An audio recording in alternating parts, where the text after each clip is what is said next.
தந்தை, மகன், தூய் ஆவியாரின் பெயராலே ஆமேன். ஆண்டவர் உங்களோடு இருப்பாராக, உம் ஆன்மாவோடும் இருப்பாராக. இயேசுவில் பிரியமானவர்களே, திரு இரத்த மாதத்தின் 14ஆம் நாள் இன்று இறைவன் நமக்கு கொடுத்திருக்கக்கூடிய வார்த்தை எசாயா 40ஆம் அதிகாரம் 31வது இறைவார்த்தை. ஆண்டவர் மேல் நம்பிக்கை வைத்திருப்பவர்களோ புதிய ஆற்றல் பெறுவர், கழுகுகள் போல் இறக்கை விரித்து உயரே செல்வர். அவர்கள் ஓடுவர், களைப்படையார், நடந்து செல்வர், சோர்வடையார். பிரியமானவர்களே, இந்த இறைவார்த்தையை இன்று திறந்து இந்த பகுதியில் உங்களுடைய விண்ணப்பத்தை இந்த நாள் முழுவதும் வைத்திருங்கள். இறைவன் உங்களுடைய விண்ணப்பங்களை கேட்டு உங்களுக்கு பதில் தருவார். இந்த இறை வார்த்தையை நாம் பார்க்கின்ற பொழுது, இஸ்ராயேல் மக்கள் பாபிலோனிய அடிமைத்தனத்தில் இருந்த தருணம், தங்களுடைய நாடை இழந்து போய் இருக்கிறார்கள். அப்படிப்பட்ட அந்த துன்பமான சூழலில் இனி எங்களுக்கென்று வாழ்வு இல்லையா என்ற ஏக்கத்தோடு இருந்த தருணத்தில் கொடுக்கப்பட்ட நம்பிக்கை வார்த்தை இது. இந்த நம்பிக்கை வார்த்தை தான் இன்று களைப்போடும் வேதனையோடும் எதிர்காலம் எங்களுக்கு கிடையாதா என்ற நிலையிலே இருப்பவர்களுக்கு என் ஆண்டவர் கொடுக்கக்கூடிய வைரம் பாய்ந்த வார்த்தையாக இது இருக்கிறது. ஆக இந்த வார்த்தை சொல்லுகிறது, நம்பிக்கை வைத்திருப்பவர்களே. யார் மீது நம்பிக்கை? மனிதர்கள் மீது அல்ல நம்பிக்கை, கடவுள் மீது நம்பிக்கை. யாரெல்லாம் கடவுள் மீது நம்பிக்கை வைத்திருக்கிறார்களோ அவர்களை ஆண்டவர் பாதுகாப்பார்.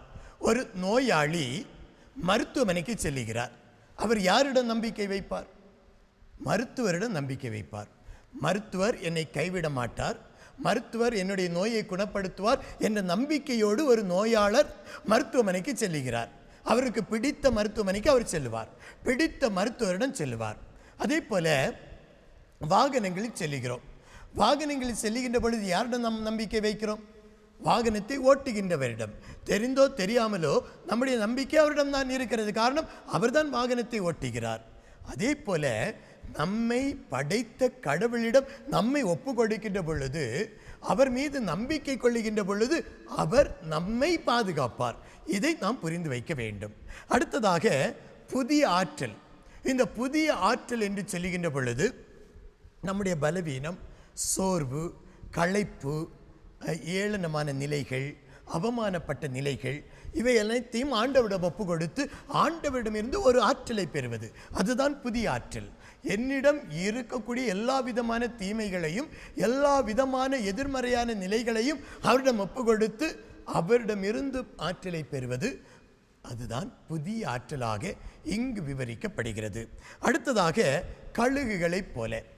விவிலியத்தில் ஏன் கழுகுகளைப் போல என்று சொல்லப்படுகிறது என்றால், இந்த கழுகுக்கென்று ஒரு சில பண்புகள் உண்டு. இந்த கழுகு மிகுந்த ஆற்றல் நிறைந்த ஒரு பறவை.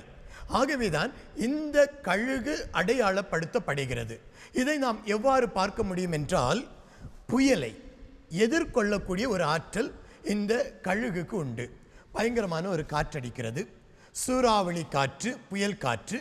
அப்படிப்பட்ட நேரத்தில் மற்ற பறவைகள் எல்லாம் என்ன செய்யும் என்றால், கூடுகளை தேடி சென்று கூடுகளில் அடைந்து கொள்ளும். ஆனால் இந்த கழுகு அந்த புயலை எதிர்கொண்டு எதிர் நீச்சல் அடித்து அதை தனக்கு சாதகமாக்கி கொள்ளும்.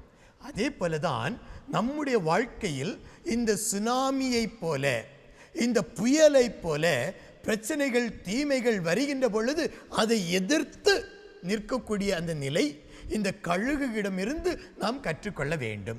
இரண்டாவதாக பார்க்கின்ற பொழுது கழுகிடம் இருக்கக்கூடிய பண்பு புதுப்பிக்கும் பண்பு. புதுப்பிக்கும் பண்பு என்றால், ஒரு குறிப்பிட்ட வயது வந்தவுடன் அதனுடைய அந்த சிறகுகள் அதிகரித்து அதால் பறக்க முடியாத நிலை ஏற்படும். அதோடு மட்டுமல்ல, கரங்களில் இருக்கக்கூடிய நகம் வளைந்து போய் மற்ற மிருகங்களை பற்றி பிடிக்காத ஒரு நிலை ஏற்படும். அந்த நேரத்தில் என்ன செய்யும் என்றால், இவை தனியாக மலை உச்சிக்கு சென்று ஒரு இடத்திலே அந்த நகங்களை அந்த பாறை இடுக்குகள் வைத்து தேய்த்து தேய்த்து தேய்த்து கூராக்கி கொள்ளும். தன்னுடைய அலகால் அந்த சிறகுகளை கொத்தி கொத்தி கிழித்து போடும். இறுதியாக தன்னுடைய உடலில் சிறகுகள் இருக்காது, நகங்களை அது தேய்த்து கூர்மையாக்கும். அந்த அலகையும் என்ன செய்யும் என்றால் அந்த பாறையில் வைத்து தேய்த்து கூர்மையாக்கும். அதன் பிறகு ஒரு புதிய ஆற்றல் பெற்று முன்பு இருந்ததை விட ஒரு ஆற்றலோடு அது பறந்து செல்லுமாம். தன்னை வருத்தி தன்னை இழந்து அது புது நிலைக்கு வருகிறது. அதே போலதான் கழுகிடமிருந்து இதை நாம் கற்றுக்கொள்ள வேண்டும். நம்முடைய வாழ்க்கைக்கு நாம் வளர்ந்து விட்டோம், அல்லது நாங்கள் பெரியவர்களாகிவிட்டோம், நாங்கள் வயதாகிவிட்டோம், எங்களுக்கு எதுவும் முடியாது என்றல்ல. அந்தந்த நேரத்தில் எதை செய்ய வேண்டுமோ அதற்கான ஆற்றலை ஆண்டவர் நமக்கு தருவார் என்றுதான் விவிலிய வார்த்தை நமக்கு சொல்லுகிறது. ஆகவே நாம் ஓடினாலும் நாம் நடந்தாலும் எந்த விதமான ஆபத்தும் நமக்கு அணுகாது. காரணம், நம்மை தாங்குகின்றவர் ஆண்டவர். ஆக அந்த ஆண்டவர் நம்மோடு இருக்கிறார் என்ற நம்பிக்கையோடு ஜெபிப்போம். இரக்கம் நிறைந்த ஆண்டவரே, இதோ கழுகை போல புதுப்பிக்கக்கூடிய பண்பும், கழுகை போல உயரமாக பறக்கக்கூடிய அந்த நிலையையும் எங்களுக்கு தருவதாக வாக்கு கொடுத்தீரே. ஆண்டவரே, எங்களுடைய வாழ்க்கையிலே துன்பங்களும் சோதனைகளும் வருகின்ற பொழுது, நெருக்கடிகள் எங்களை ஆளுமை செய்கின்ற பொழுது, பிறரால் நாங்கள் தாழ்ந்து போகின்ற பொழுது, நாங்கள் தனிமைப்பட்டு வீழ்ந்து விடாமல் எங்களை உயர்த்துவீராக. நாங்கள் உயர்ந்து உயர்ந்து பறக்கக்கூடிய ஆற்றலை எங்களுக்கு தருவீராக.